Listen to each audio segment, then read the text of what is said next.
attention à ces signes, comme je l'ai dit tout à l'heure, ou bien c'est quelqu'un d'autre qui a son œil de temps à autre qui grignote, voilà, ou bien les nerfs du muscle oculaire qui tire, il voit que ça tire. Voilà un autre signe. Voilà un autre signe. Et s'il ne sait pas faire, un jour, c'est une paralysie oculaire. Ça peut bloquer l'œil et l'œil ne bouge plus. D'autres même, nous avons reçu des cas, comme je l'ai dit tout récemment, un étudiant de 25 ans, j'ai reçu, la bouche était tournée, l'œil était bloqué et les larmes ne font que couler. Un étudiant de 25 ans. Il n'est pas hypertendu, mais c'est que ce caillot de sang a été bouché au niveau du cerveau et puis une paralysie est survenue.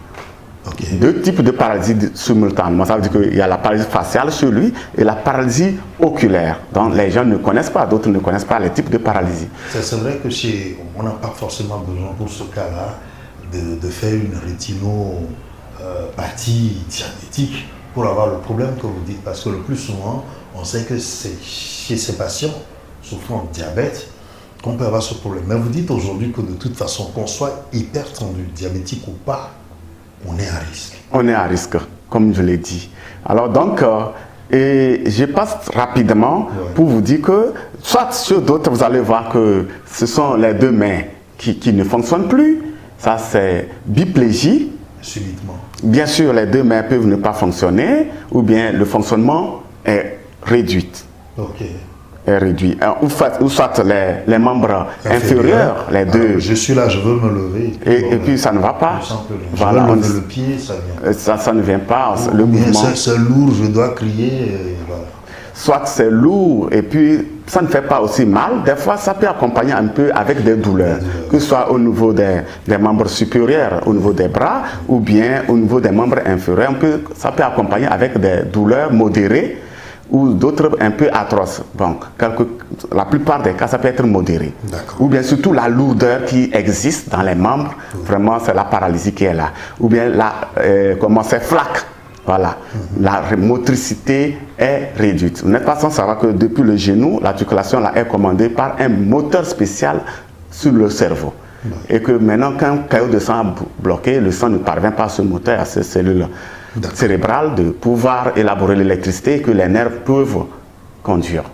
Voilà. Alors, donc, ça peut même prendre le sexe. Le sexe. Ça peut être la prostate, ça peut être le rein, que la paralysie peut aussi survenir parce que c'est commandé par un moteur spécialement sur le cerveau. Ça peut être notre sexe que nous utilisons et le sexe ne répond plus. C'est-à-dire qu'il ne se met plus en érection. Bien sûr, il peut ne pas se mettre carrément en érection ou bien l'érection est faible. Ou alors peut-être au moment de l'acte, on ne répond pas, l'orgasme ne vient pas. Oui, il y a ça aussi. Là, ça c'est au niveau des sécrétions, ça dépend du moteur affecté qui est touché. Voilà.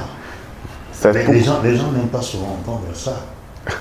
Ça c'est sérieux. Parce que. Est-ce que ça peut arriver chez la femme? Parce qu'on parle de sexe. Est-ce que chez la femme, on peut avoir aussi un problème lié à ça? Peut-être que c'est au niveau des sensations ou quoi? Bien sûr, chez la femme aussi, on peut le voir parce que tous nos organes, ainsi que toutes nos parties que nous disposons, ont leur moteur spécial, un moteur spécial qui le commande depuis le cerveau. Et j'ai bien dit ça. Que si un moteur ne répond pas, c'est que l'organe qui est concerné sera touché. Il serait touché. Ou bien la partie qui est concernée serait touchée. Donc chez la femme, peut-être qu'elle ne sentira plus l'envie sexuelle carrément. Voilà. Ou bien les sécrétions hormonales, c'est-à-dire ou vaginales ne vont plus répondre, c'est tout. Et c'est suite à une paralysie. Et si parce que nous suivons aussi les cas de paralysie, nous avons eu de ces cas dont je vous cite tout à l'heure. Ce n'est pas que c'est imaginaire, c'est crédible, c'est ce que nous vivons.